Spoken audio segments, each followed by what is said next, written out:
மான மறவர்கள் என்று சொல்வார்கள். அதுதான் மான மறவர்கள் வாழ்கிற நாடு ராமநாதபுரம் என்பதை மீண்டும் மீண்டும் நிரூபித்துக் கொண்டே இருக்கிறீர்கள். இன்னைக்கு தியாகம்னா என்ன விலைன்னு கேட்கிறான். அன்னைக்கு நேதாஜி சொன்னார், சுதந்திரத்தின் விலை தியாகம், சுதந்திரத்தின் விலை ரத்தம், சுதந்திரத்தின் விலை மரணம் என்று சொன்னார். அப்படி மரணம் அடைந்து பெறப்பட்ட சுதந்திரம் தான் இன்றைக்கு நாம் நடமாடிக்கொண்டு இருக்கக்கூடிய சுதந்திரம். அணுவின் ஆற்றல் அணுவை பிரயோகித்தால் உலகமே அழிஞ்சிடும் என்றுதான் விஞ்ஞானம் சொல்லுது. நேதாஜி அணுவின் ஆற்றல் அவர் நினைத்தால் உலகத்தின் போக்கு மாறிவிடும் என்று சொன்னவர் பசும்பொன் முத்துராமலிங்க தேவர் அவர்கள். ஒரு ஆங்கில ஏகாதிபத்தியத்தை வெள்ளைக்காரர் சொன்னா சூரியனே அஸ்தமிக்காத சாம்ராஜ்யம் எங்களின் சாம்ராஜ்யம் என்று சொன்னவனுக்கு ஒரு சுத்த சூரியனாக பிறந்து அவனை அஸ்தமனமாக்கியவர் தான் நேதாஜி சுபாஷ் சந்திர போஸ். நேதாஜி சொல்லுவார், whether it is Wardha Ramanad என்று அவர் பேசுகிற போது ராமநாதபுரத்தை சொல்லுகிறார். ராமநாடு. ஐயா இளைய நேதாஜி சுவாமிநாதன் அவர்களை சிறப்புரையாற்றுமாறு அழைக்கிறேன்.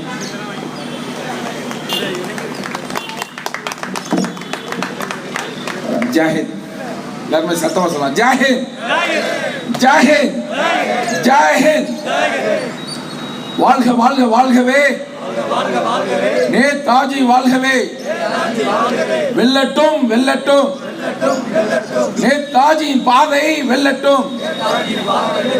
மறக்க மாட்டோம் மறக்க மாட்டோம். நீங்கள் செய்த தியாகத்தை மறக்க மாட்டோம் மறக்க மாட்டோம். வழி நடப்போம் வழி நடப்போம். நீங்கள் சென்ற பாதையிலே, நீங்கள் கொடுத்த பாதையிலே வழி நடப்போம் வழி நடப்போம். ஜாஹித்.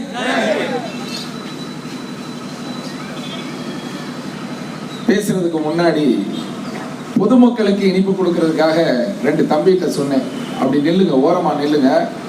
நேதாஜி பிறந்த நாளுக்கு பொதுமக்களுக்கு வெக்கப்படுறதுல என்ன இருக்கு? இதுல அந்த பாக்கெட்டை உடைங்க. உடைச்ச உடனே இன்னொரு பாக்கெட்டை எடுத்துக்கோங்க. 2 பேரும் சேர்ந்து நிக்காதீங்க, தனித்தனியா நில்லுங்க. ஆளுக்கு ஒரு பாக்கெட்டை கையில வச்சுக்கோங்க. இன்னொரு பாக்கெட் இங்க இருக்கு. அந்த பாக்கெட்டை முதல்ல உடைங்க. உடைச்சி மேடைக்கு பின்னாடி எல்லாம் போக கூடாது, மேடைக்கு முன்னாடியே நில்லுங்க.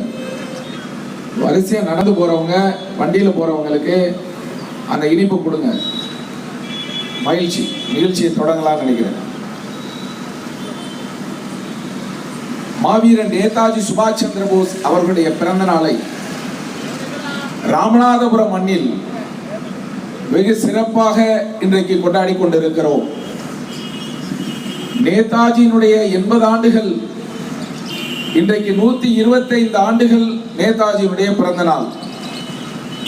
125 ஆண்டுகளுக்கு பிறகு யாருடைய பிறந்த நாளாவது இந்த பொது மக்கள் மத்தியில கொண்டாடுவாங்களா அப்படின்னா, ஒருபோதும் நேதாஜியை போல 125 ஆண்டுகளுக்கு பிறகும் அந்த தலைவனுக்கு இப்போது தலைவனாக ஏற்று ஒரு விழா நடக்கிறது என்று சொன்னால், இளைஞர் படை அணி அணியாக திரண்டு அந்த தலைவனுடைய பெயரை உச்சரித்து விழா நடத்துகிறார்கள் என்று சொன்னால், இது வரலாற்றின் ஒரு அதிசயம். நல்லா கைதட்டலாமே. வரலாற்றின் அதிசயம். நம்ம ஊர்ல அதிசயத்தை பார்ப்பதென்றால் அவர்களுக்கு நேரம் இருக்காது. அதிசயத்தை பார்ப்பதில்லை, அவர்கள் பயணமாகிக் கொண்டே இருப்பார்கள். அன்றாட வாழ்க்கை, அந்த வாழ்க்கைக்குள் அவர்களுடைய நேரத்தை செலவிட வேண்டும் என்பதற்காக ஓடிக்கொண்டே இருக்கிறார்கள். ஓடுவோர் ஓடட்டும், திரும்பி பார்க்காமல் கூட பயணமாகட்டும், எது பற்றியும் கவலை இல்லை. என் தலைவன் நேதாஜிக்கு நாங்கள் விழா எடுப்போம் என்று சொல்லி அமர்ந்திருக்கக்கூடிய அருமை தம்பிகளே, உங்களை நான் வணங்குகிறேன். நாட்டின் எதிர்காலம் இளைஞர் கையில் இருக்கிறது என்று நேதாஜி சொல்லுவார். இன்றைக்கு அகில இந்திய ஃபார்வர்ட் பிளாக் பேரியக்கத்தின் மூலமாக ராமநாதபுரத்தில் எத்தனையோ கட்சிகள் இருக்கிறது, எத்தனையோ அமைப்புகள் இருக்கிறது, எத்தனையோ இயக்கங்கள் இருக்கிறது, நற்பணி மன்றங்கள் இருக்கிறது, குடியிருப்போர் சங்கங்கள் இருக்கிறது. ஆனாலும் கூட நேதாஜியின் பிறந்த நாளை அகில இந்திய ஃபார்வர்ட் பிளாக் நடத்துகிறது என்று சொன்னால், ஃபார்வர்ட் பிளாக் 1939 தொடங்கப்பட்டது. இன்றைக்கு அதிலிருந்து கணக்கிட்டுக் கொள்ளுங்கள். ஏறத்தாழ 82 ஆண்டுகளுக்கு பிறகு நேதாஜியையும் நேதாஜி தொடங்கிய ஃபார்வர்ட் பிளாக் அரசியல் இயக்கத்தையும் ஒரு சேர கொண்டாடி கொண்டிருக்கக்கூடிய ராமநாதபுரம் தான் தமிழகத்தில் மிகச்சிறந்த ஊராக இருந்து கொண்டிருக்கிறது. ஏனென்று கேட்டால், 23ஆம் தேதி உலகத்தில் எல்லா திசைகளிலும், தமிழகத்தில் இருக்கக்கூடிய எல்லா இடங்களிலும், எல்லா பள்ளி கல்லூரிகளில் கூட இந்த ஆண்டு நேதாஜியின் பிறந்த நாளை கொண்டாடினார்கள். ஆனால் 23ஆம் தேதிக்கு பிறகு ஆண்டு முழுவதும் நேதாஜியின் பிறந்த நாளை கொண்டாடுங்கள் என்று மத்திய அரசு சொல்லி இருக்கிறது. 27ஆம் தேதி இந்த ஆண்டில் முழுவதும் கொண்டாடுகிற நிகழ்வாக 23 கொண்டாடிவிட்டோம் போதும் என்று பலரும் இருந்தாலும் கூட, இல்லை 27ஆம் தேதியும் ராமநாதபுரத்தில் அந்த பிறந்த நாளின் தொடர்ச்சி ஆண்டு முழுவதும் தொடர்வதற்கான அடையாளமாக ராமநாதபுரத்தில் 27ஆம் தேதி கூட்டம். நேதாஜியுடைய படத்தை கம்பீரமாக போட்டிருக்கிறீர்கள். ஒரு போர் வீரனாக போட்டிருக்கிறீர்கள். அவருடைய கையில் வாள் இருக்கிறது. இந்த தேசத்தின் விடுதலையை வாங்கி கொடுத்த உடைதான் இந்த போர் உடையும் இந்த ஒப்பற்ற தலைவனுமாக நின்று கொண்டிருக்கிறார். இன்றைக்கு நவீன உடையாக எதையோ உடுத்திக் கொண்டு வாழ்க்கையை நடத்தி கொண்டிருக்கிறார்கள். ஆனால் நேதாஜி சுபாஷ் சந்திர போஸ் இளைஞர்களிடத்தில் ரத்தம் தாருங்கள், சுதந்திரம் தருகிறேன் என்று அழைத்தார். உனக்கு பசி, பட்டினி, தனிமை, மரணம், இதுதான் நான் கொடுப்பேன். இப்படி இன்னைக்கு யாராவது சொல்ல முடியுமா? உனக்கு நான் எல்லாமும் தரேன், எனக்கு ஓட்ட போடுன்னு சொல்ற கேவலமான காலகட்டத்தில் வாழ்ந்து கொண்டிருக்கிறோம். இந்த துயரமான காலகட்டம். ஆனால் உனக்கு பசி தருவேன், பட்டினி தருவேன், துயரம் தருவேன், மரணம் தருவேன் என்று அழைத்த போது எல்லாரும் ஓடி போயிட்டாங்களா? இளைஞர்கள் எல்லாம் ஓடிட்டாங்களா? இல்ல நாங்க வரமாட்டோம்னு சொல்லிட்டாங்களா? நேதாஜி அவர்களே, எங்களுக்கு ஏதாவது ஒரு கோடி கணக்கில் அள்ளி கொடுத்தால் வருவோம் என்று சொல்லுகிற இளைஞர் கூட்டம் அல்ல, நேதாஜியின் இளைஞர் கூட்டம். ரத்தம் சிந்துவதும் தியாகம் செய்வதும் நேதாஜியின் தொண்டர்களுக்கு, அதுவே நேதாஜிக்கு அர்ப்பணம் என்ற ஆர்த்தெழுந்த இளைஞர் கூட்டம் தான் அன்றைய இளைஞர் கூட்டம். மறுபிறவி எடுத்து இன்றைக்கும் அமர்ந்திருக்கக்கூடிய இளைஞர் கூட்டமாக இந்த கூட்டத்தை பார்த்துக் கொண்டிருக்கிறேன். யுத்தகலத்தில் பர்மா, மலேசியா, சிங்கப்பூர், அரகான் பகுதியிலே மலைகளில் இருந்து இன்றைக்கு உங்கள் வீடுகளில் யாராவது ஒருவர் ராணுவ வீரராக நிச்சயமாக இருப்பார். அவர் பனி மலைகளிலே, காடுகளிலே, வனங்களிலே இன்றைக்கும் ராணுவத்தை, தேசத்தை காப்பதற்காக ராணுவ வீரனாக நின்று கொண்டிருக்கிறார். அத்தகைய ராணுவ வீரர்களை கூட நீங்கள் பார்த்திருக்க முடியாது, உடையில் பார்த்திருக்க முடியாது. ஆனால் நேதாஜியினுடைய படை வீரர்கள், அவர்கள் தேசத்தை விடுவிக்க வேண்டும் என்பதற்காக, இந்த நாட்டை அடிமையில் இருந்து விடுவிக்க வேண்டும் என்று சொன்னால் அதற்கு ஒரே விலை தியாகம் என்பதுதான் நேதாஜி அவர்கள் எடுத்து சொன்னார்கள். இன்னைக்கு தியாகம்னா என்ன விலைன்னு கேட்கிறான். அன்னைக்கு நேதாஜி சொன்னார், சுதந்திரத்தின் விலை தியாகம், சுதந்திரத்தின் விலை ரத்தம், சுதந்திரத்தின் விலை மரணம் என்று சொன்னார். அப்படி மரணம் அடைந்து பெறப்பட்ட சுதந்திரம் தான் இன்றைக்கு நாம் நடமாடிக்கொண்டு இருக்கக்கூடிய சுதந்திரம். மறந்து விடாதீர்கள். ஏதோ இளைஞர்கள் கூடி இருக்காங்க, ஒரு 50 பேர் இருக்காங்க, 100 பேர் இருக்காங்க, என்ன ஒரு பெரிய கூட்டம் அப்படின்னு நினைத்து விடலாம். அணு என்பது ரொம்ப ரொம்ப சிறியது, கண்ணுக்கு கூட தெரியாது. ஆனால் அணுவின் ஆற்றல் அணுவை பிரயோகித்தால் உலகமே அழிஞ்சிரும்ன்றதான் விஞ்ஞானம் சொல்லுது. நேதாஜி அணுவின் ஆற்றல், அவர் நினைத்தால் உலகத்தின் போக்கு மாறிவிடும் என்று சொன்னவர் பசும்பொன் முத்துராமலிங்க தேவர் அவர்கள். கட்சிக்கெல்லாம் உறுப்பினர் சேர்க்கல. நேதாஜி வருவார், நாடு மாறும், அரசியல் மாறும் என்று சொன்னார். இன்றைக்கு இந்த ஆண்டு முழுவதும் லாக்டவுன், கொரோனா என்று இந்த கடைகளை எல்லாம் இழுத்து மூடியாச்சு. யாராவது கேட்டீங்களா? கேட்க முடிஞ்சதா? ஆனா நேதாஜி யார் என்று தெரிந்து கொள்ளவில்லை. ஒரு ஆங்கில ஏகாதிபத்தியத்தை வெள்ளைக்காரர் சொன்னா, சூரியனே அஸ்தமிக்காத சாம்ராஜ்யம் எங்களின் சாம்ராஜ்யம் என்று சொன்னவனுக்கு ஒரு சுத்த சூரியனாக பிறந்து அவனை அஸ்தமனமாக்கியவர் தான் நேதாஜி சுபாஷ் சந்திர போஸ். ஏதாவது கொடுப்பாங்களா, வாங்கி சாப்பிடுவோமான கேவலமான வாழ்க்கை நடத்துகிறவர்களுக்கு மானம் என்பது நிச்சயமாக இருக்க முடியாது. மான மறவர்கள் என்று சொல்வார்கள். அதுதான் மான மறவர்கள் வாழ்கிற நாடு ராமநாதபுரம் என்பதை மீண்டும் மீண்டும் நிரூபித்துக் கொண்டே இருக்கிறீர்கள். நேதாஜி சொல்லுவார், whether it is Wardha Ramanad என்று அவர் பேசுகிற போது ராமநாதபுரத்தை சொல்லுகிறார். ராமநாடு, ராம்நாடு, தமிழ்நாடுன்னு சொல்றான், இந்திய நாடுன்னு சொல்றான். அப்ப இந்திய நாட்டுக்குள் தமிழ்நாடு, அந்த தமிழ்நாட்டுக்குள் ஒரு நாடு இருக்குன்னா அது ராமநாடு என்பதில் மாற்று கருத்து கிடையாது. வார்தா காந்திஜியினுடைய அரசியல் தலைநகரம், ராமநாடு நேதாஜியின் அரசியல் தகரம். அதனால்தான் இந்த இளைஞர் கூட்டம் நேதாஜிக்கு இன்றைக்கு இரவுல விழா எடுத்துக்கிட்டு இருக்கு. நல்ல வெளிச்சத்தை போட்டு, மேடையை போட்டு, நாற்காலிகள் கூட இந்த மேடையில் காலியாகத்தான் இருக்கிறது. ஆனால் எங்கள் நெஞ்சில் வீரத்திற்கு பற்றாக்குறையோ, எங்களின் ஆற்றலுக்கு பற்றாக்குறையோ, நேதாஜியின் மீது நாங்கள் வைத்திருக்கிற பக்திக்கு பற்றாக்குறையோ கிடையவே கிடையாது. ஆனா நீ அப்படி சொல்ல முடியுமா? விலைக்கு வாங்கி வந்து கூட்டத்தை சேர்க்கின்ற அரசியல் பொறுக்கிகளுக்கு இந்த கூட்டத்தை பார்க்க முடியுமா? ஏன் என்று சொல்லுகிறேன் என்றால், இந்த தேசம் சத்தியத்தை நம்பி வாழ்ந்து கொண்டிருக்கிறது.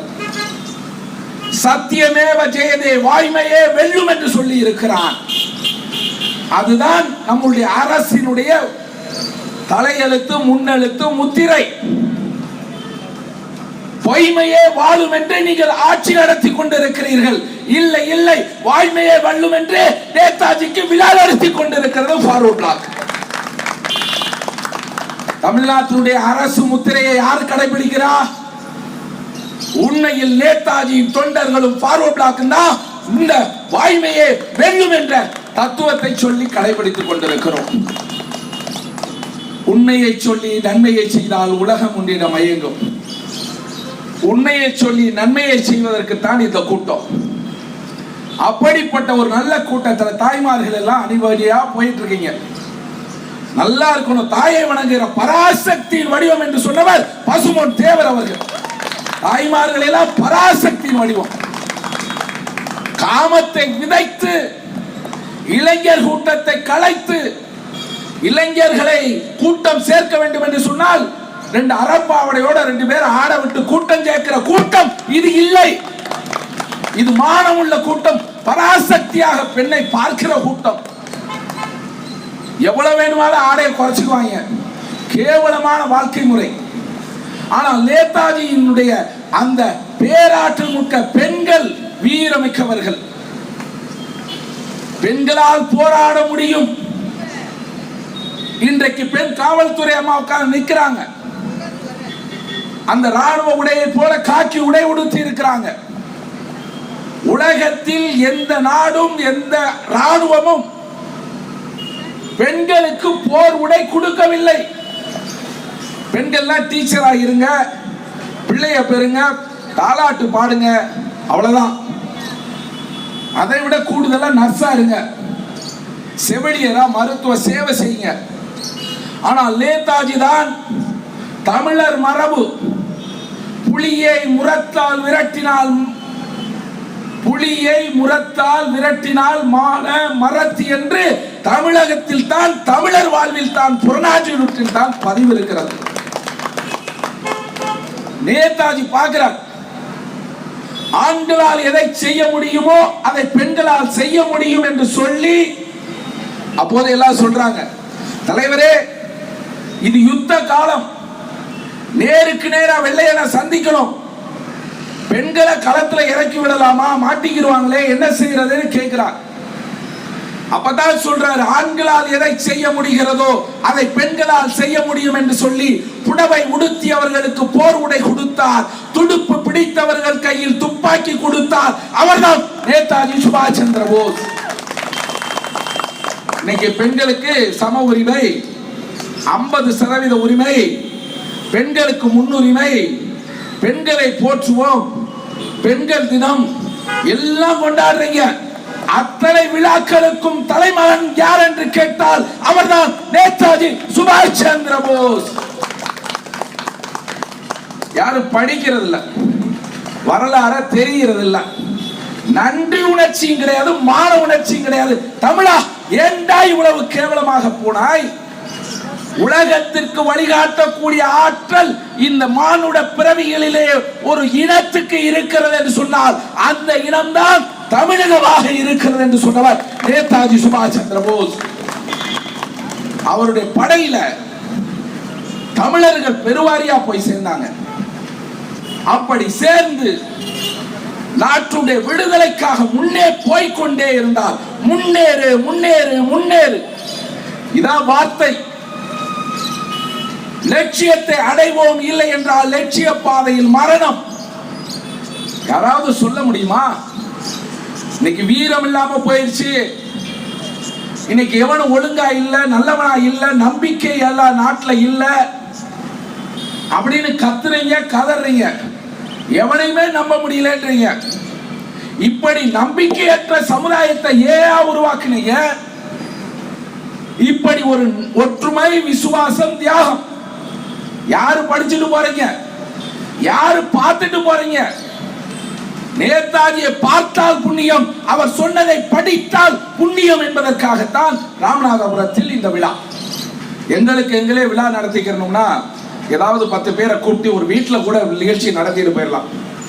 ஆனால் இவ்வளவு கடினப்பட்டு பொருளாதாரம் எல்லாம் செலவு பண்ணி எதற்காக இவ்வளவு பெரிய வெள்ளமெல்லாம் இப்படி ஒரு மேடை அமைத்து ஏன் இதை நடத்துகிறார்கள்? அதாவது ஆட்சிக்கு வருவதற்கு திட்டமிடுகிறார்களா? இல்ல கூட்டணி வைத்துக் கொள்வதற்காக திட்டமிடுகிறார்களா? இல்ல யாராவது 1 கோடி ரூபாய் கொடுத்து மேடை அமைத்து கூட்டத்தை போடுங்கள் என்று சொல்லி இருக்கிறார்களா?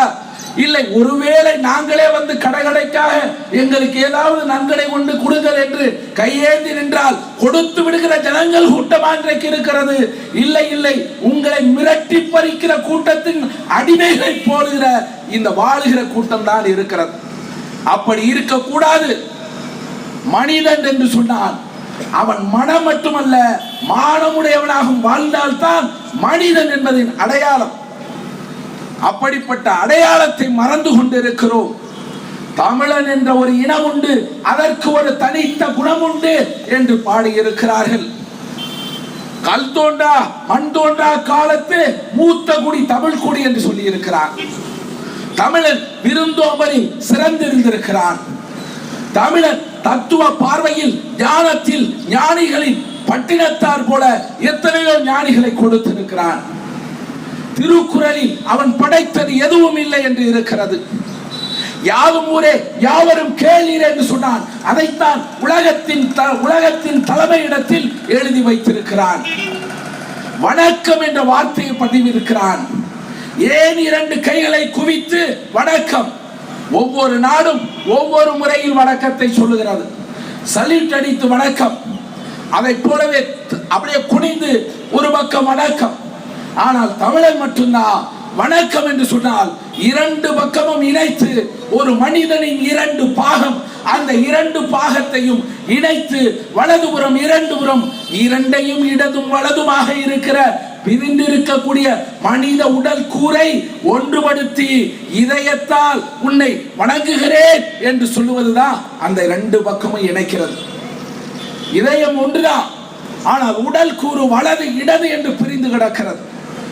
அப்படி ஒருவரை வரவேற்கிற போது ஒரு சிறிதளவு கூட எந்த பிரிவும் பாகுபாடும் இல்லாமல் பசும்பொன் தேவராஜ் சொல்லுவாரு, வலது கை அன்னம் சாப்பிடுகிற உணவு சாப்பிடுகிற கையாக இருக்கிறது, இடது கை அது நம்முடைய கழிவுகளை சுத்தம் செய்யக்கூடிய கையாக இருக்கிறது. ஆனால் ஆலயத்தில் தொழுகிற போது, இறைவனை தொழுகிற போது, வணங்குகிற போது இரண்டு கையையும் இணைத்துத்தான் ஆலயத்தில் வணங்குகிறோம் என்று சொன்னால் இதற்கு பின்னணியில் ஒரு பண்பாடு இருக்கிறது, தத்துவம் இருக்கிறது. அதாவது ஏற்ற இறக்கம் இல்லை, தாழ்வு மனப்பான்மை இல்லை, ஒதுக்கி வைக்கக்கூடிய மனநிலை இல்லை, தீண்டாமை கிடையாது, சமத்துவம். அப்படிப்பட்ட சமத்துவ சிந்தனையாளர்கள், தத்துவத்தை சொன்னவர்கள் தேசத்தில் ஏழை என்றும் எளியர் என்றும் எவரும் இல்லை. நாட்டிலே எல்லோருக்கும் எல்லாமும் கிடைக்க வேண்டும் என்று சொல்லுவதுதான் சமத்துவம் என்று சொன்னால் அந்த சமத்துவத்தை தந்தவர் தான் நேதாஜி சுபாஷ் சந்திர போஸ். அவருடைய வழியில் வந்தவர் தான் பசும்பொன் தேவர் அவர்கள். 2 வேட்டி 2 சட்டங்க. ஒரு தலைவன் 32 கிராமத்துக்கு நம்ப மறுக்கும் இந்த தலைமுறை. ஏனென்று கேட்டால் ஆடம்பர வாழ்க்கை, இந்த சுகமாக வாழ்க்கை, சௌகரியமான வாழ்க்கை, ஏசி போட்டு வீட்டிலேயே படுத்து கிடக்கணும், இப்படிப்பட்ட சுகவாசிகளாக மாறி போடும். சேவை செய்யுங்க, நாட்டுக்கு சேவை செய்யுங்க அப்படின்னா என்ன? அதுக்கு நான் ஏன் சேவை செய்யணும்? நான் ஏன் நேதாஜியை பத்தி பேசணும்? நான் ஏன் நேதாஜி கூட்டத்துக்கு காசு கொடுக்கணும்? நான் ஏன் கூட்டத்துக்கு வந்து என்ன சொல்றாங்கன்னு கேட்கணும்? அப்படின்னா இப்படிப்பட்ட மனோபாவத்தை தேசத்தில் விதைத்து விட்டார்கள். சுயநலம், சுயநலம், சுயநலம், எங்கு திரும்பினாலும் சுயநலம். அவனவனும் எனக்கு என்ன கிடைக்கிறது என்று அலைந்து கொண்டிருக்கக்கூடிய ஒரு மோசமான நிலை. பெத்த பிள்ளைக்கும் தாய் தகப்பனுக்குமே வேறுபாடு வந்துருச்சு.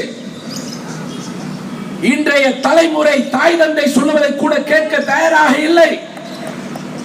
பெத்த தாய் தகப்பை என்ன செய்ய போறீங்க?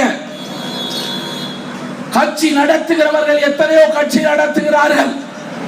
அந்த தலைவன் சொல்வதை தொண்டன் கேட்க தயாராக இல்லை. தலைவன் கேட்கிறான், தலைவா எனக்கு கொடுக்க வேண்டியதெல்லாம் கொடுத்துறேன், நாங்க வந்து சேர வேண்டிய ஆட்கள் வந்து சேர்ந்துறோம் அப்படின்னு பேரம் பேசக்கூடிய தொண்டர்கள் கூட்டம் இன்னைக்கு இருக்கு. நேதாஜி தான் இளைஞர்களை பார்த்து, இளைஞர்கள் தேசத்தின் எதிர்காலம் என்று சொன்னார்.